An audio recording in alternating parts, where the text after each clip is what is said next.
Before I dilate into the subject, I would just briefly talk a little bit about Pakistan. We are a country of 200 million people. In terms of geography, we have a very interesting geography. We share about 2,900 kilometers long border with India. We have more than 2,700 kilometers long border with Afghanistan, about 1,000 kilometers long border with Iran, and almost 900 kilometers long border with China. Accordingly, we are located at the crossroads of four important regions: South Asia, Central Asia, Middle East, and the Asia Pacific. We gained independence in 1947, and ever since, despite occasional hiccups, we have maintained a strong alliance with the United States of America, and we have been part of almost every initiative that the United States of America took in our part of the world, including CETO, CENTO, and then the Gulf War. We were also the frontline state against the Soviet invasion of Afghanistan in 1979, and also now as the frontline state against terrorism and extremism. Historically, Pakistan has been a moderate country. Majority of the people of Pakistan at the time of independence, we followed the Sufi brand of Islam, which is a moderate brand of Islam. And, but however, for the last more than 2 decades, maybe three decades, extremist violence and militancy are amongst the significant challenges that we are faced with. And there are obviously, it's a complex situation, but then it has both internal as well as external dimension.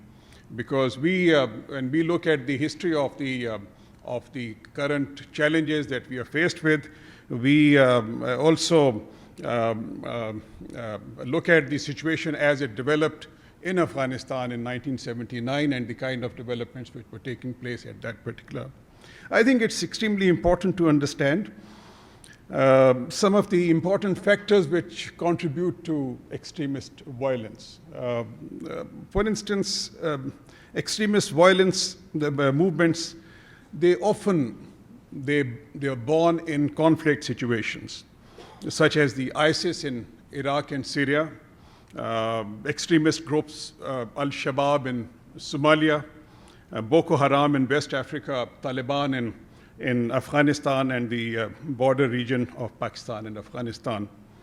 Secondly, the extremist creed of the terrorist organizations. They are disliked by vast majority of the Muslims around the world. But, however, at the same time, we also need to remember that they have a narrative. The extremist organizations have a narrative which is found extremely attractive by a certain section of the society.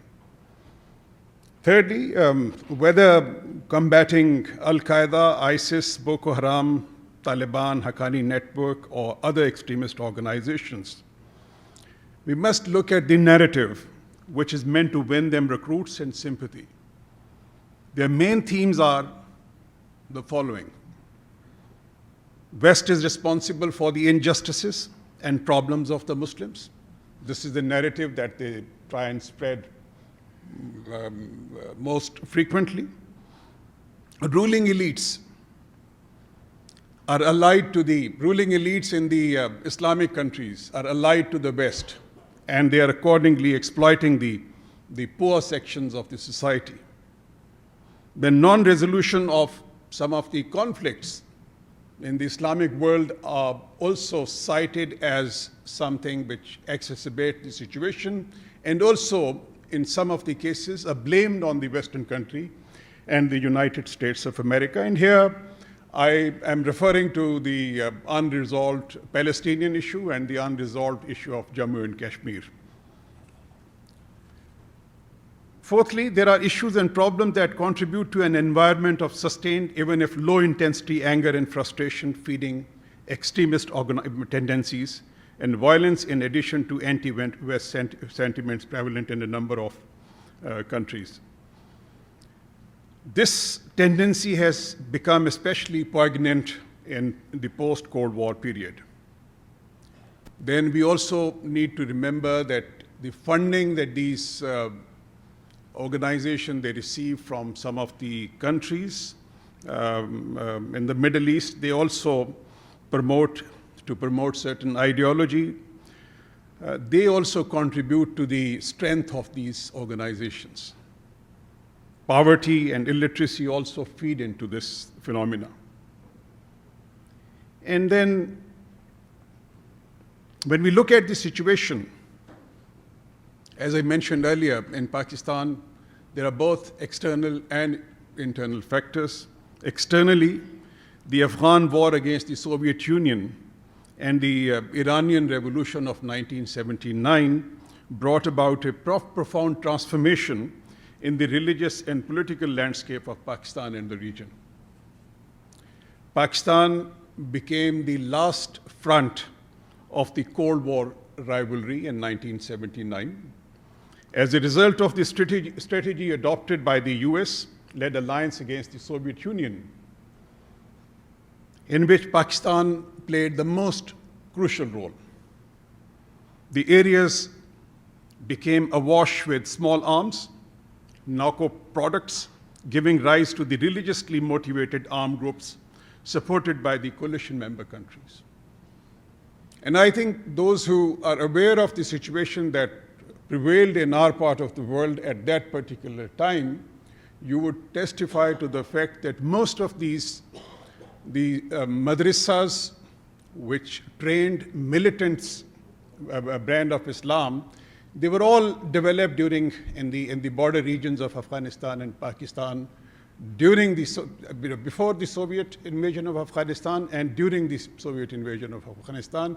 And all of us sitting here, they contributed to the establishment of those militant madrasas in our part of the world. It was during this phase that the extremist group from the Central Asian republics, Middle East and Africa were encouraged to come to Afghanistan to fight the forces of communism.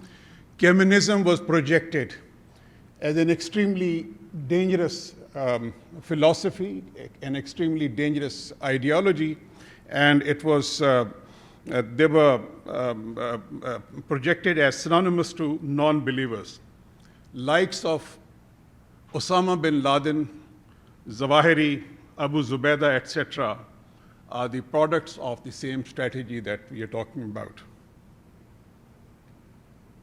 It might sound horrible today, but the pioneer madrasas or the religious schools to train mujahideen, the mujahideen who fought the Soviet invasion, were also trained in these madrasas, and these they were all supported by all of us sitting in this hall or sitting outside this hall. Once the Soviets left Afghanistan, these guest mujahideen, radicalized by the war, were not acceptable to their own countries. Many of them, whether they were Uzbeks, whether they were Arabs, you name any nationality, and they were invited to Afghanistan to fight the Soviet Union, but after the war, they were not acceptable in their respective countries. And accordingly, Afghanistan and Pakistan, we ended up tackling with this huge monster that had been created at that particular time. We also need to understand that Al-Qaeda, which emerged from the first Gulf War, had nothing to do with Afghanistan initially. Nonetheless, Osama bin Laden gained influence with the cash-starved and isolated Taliban, who provided refuge to him and most Al-Qaeda ranks and file.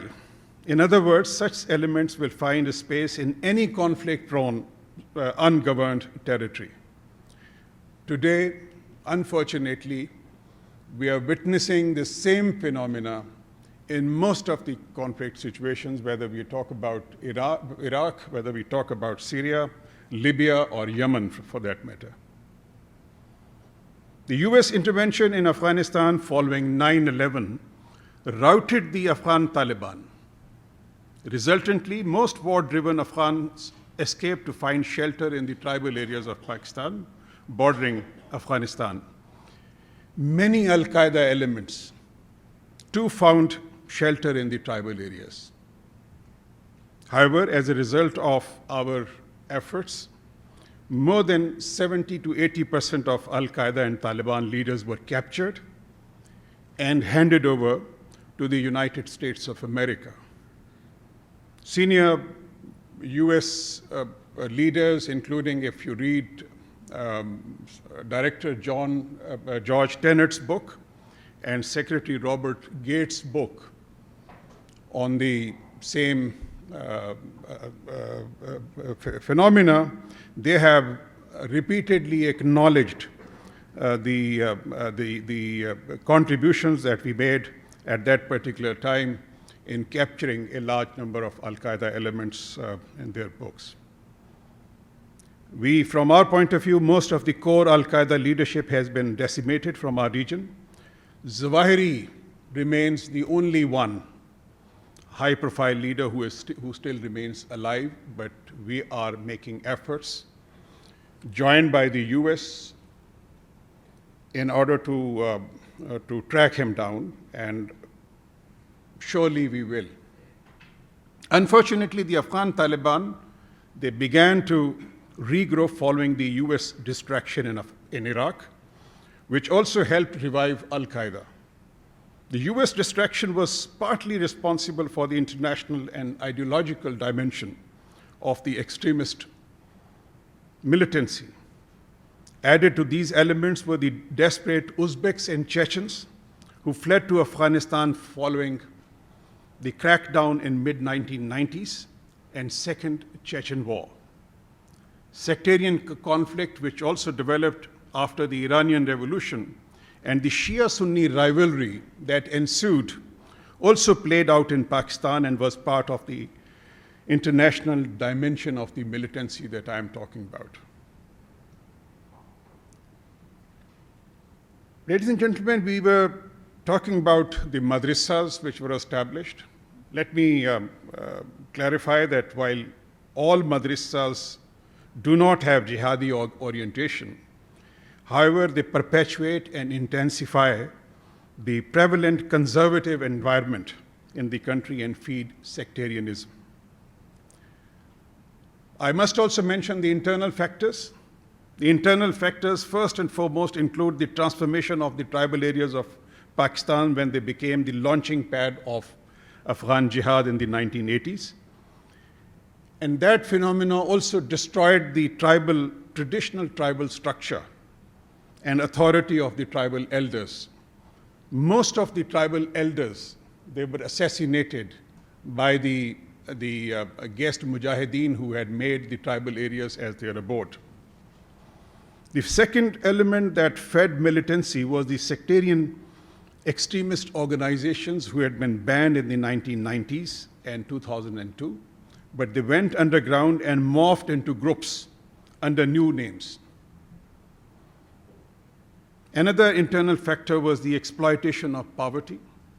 Most madrasa students who are part of the militant groups, they belong to the economically deprived sections of the society. And lastly, the extremist militancy was bolstered by those who had taken up arms in support of insurgency in the Indian-occupied Kashmir. This phenomena can be understood by looking at how the organizations like Hezbollah and Hamas emerged after the Palestinian conflict. Ladies and gentlemen, this background was necessary to understand the multiple layers and complexity of the challenges which are faced by Pakistan.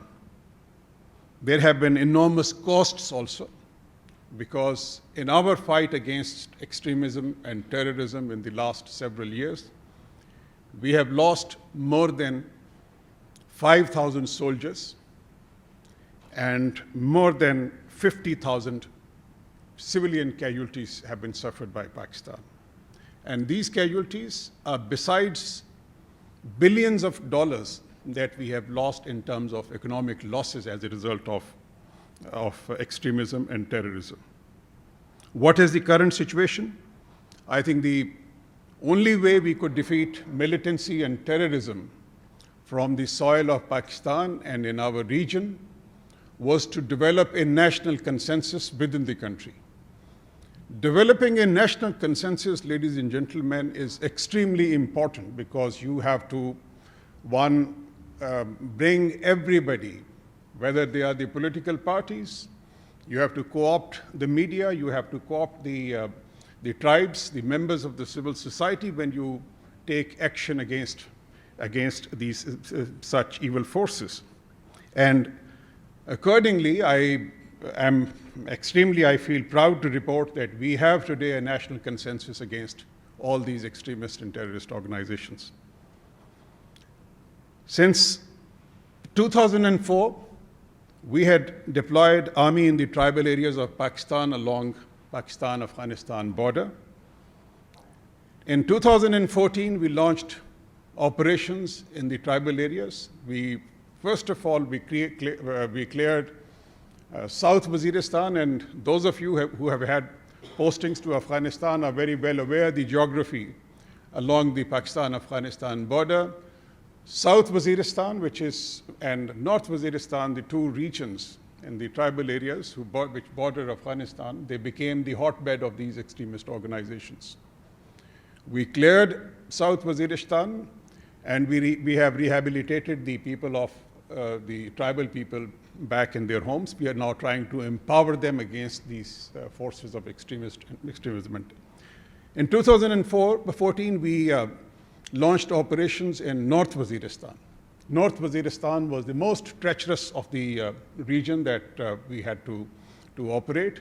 But today, I again can report with a high degree of pride that we have cleared North Waziristan by almost 95%. Only 5%, which is high mountains and thick forests, where these people have some of these dreaded terrorist organizations they have established, where they have gone and hidden themselves.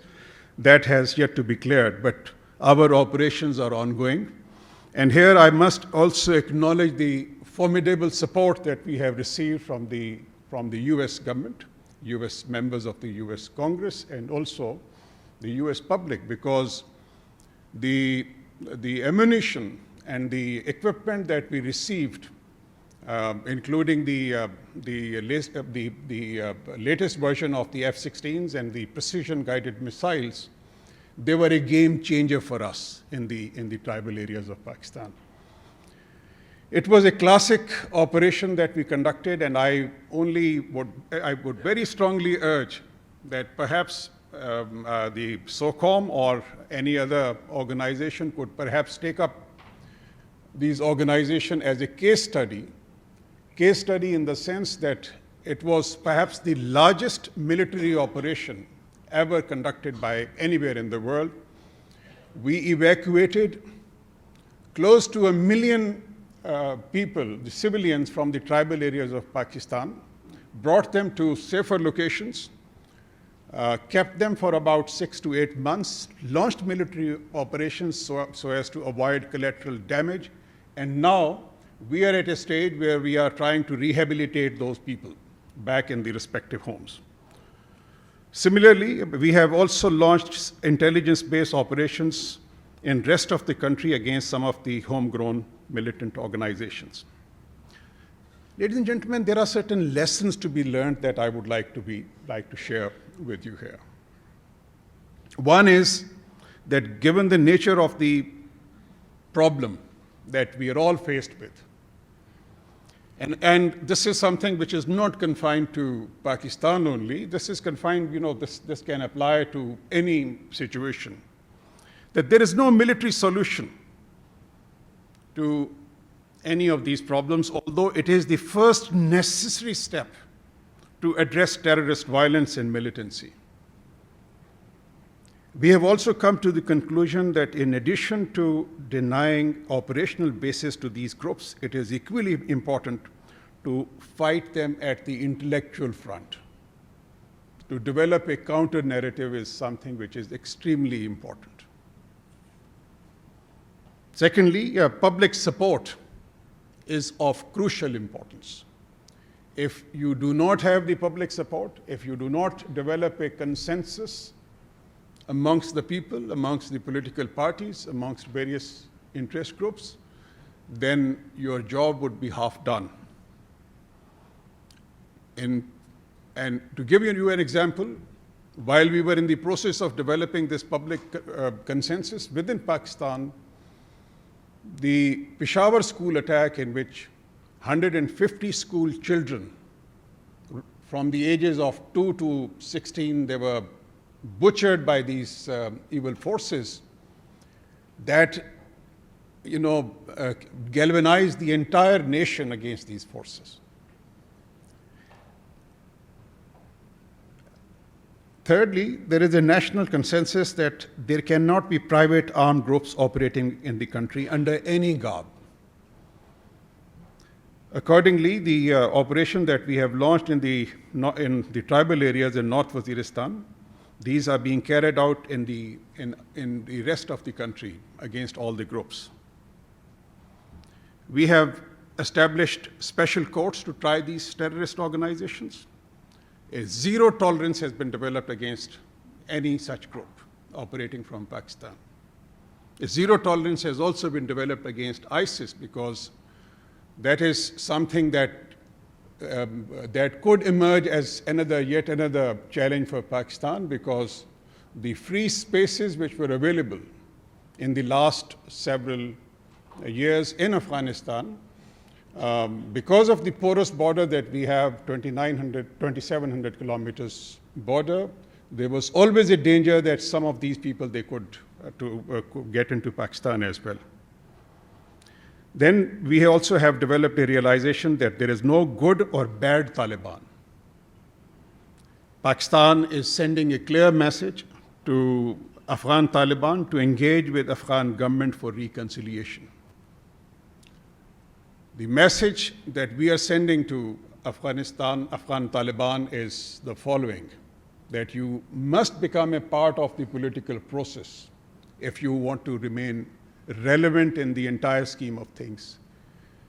If you do not become a part of the reconciliation process, then there is absolutely no space for you either in Afghanistan or in Pakistan, in the tribal regions of Pakistan. Similarly, we also need to develop a good cooperation between our neighboring countries, and this is something which is of, again, paramount importance. A good cooperation with Afghanistan, based on trust and respect, and a good cooperation between Pakistan and India, because these are the two neighbors of Pakistan with which we did not have a very comfortable relationship in the past, but the efforts that we are trying to make is to build a cooperative relationship, because we feel very, very strongly that without a peaceful regional environment, we will continue to face the challenge that I am talking about, and these organizations, the militant organizations, they would continue to exploit the tensions that have been generated between various countries in the region. And lastly, ladies and gentlemen, the economic development is again something which is of paramount importance. Economic development of the areas which were infested with militancy, and I'm talking about the tribal areas of Pakistan, that is of crucial importance. The reason I'm making this point is that clearing the tribal regions of Pakistan is one thing, but then empowering the people of the area is, from our point of view, is something which is of paramount importance, because unless you empower the people of the tribal areas, you give them a decent standard of living, you give them good infrastructure, you give them good educational institutions, you develop good institutions to develop skills in the tribal areas, We will not be able to sustain this peace in the tribal areas for too long because, again, there are chances that we may get caught into this vicious circle once again. I'll stop here, and I think during the question answer, I'll be very happy to respond to any question that may come from the floor. Thank you so much.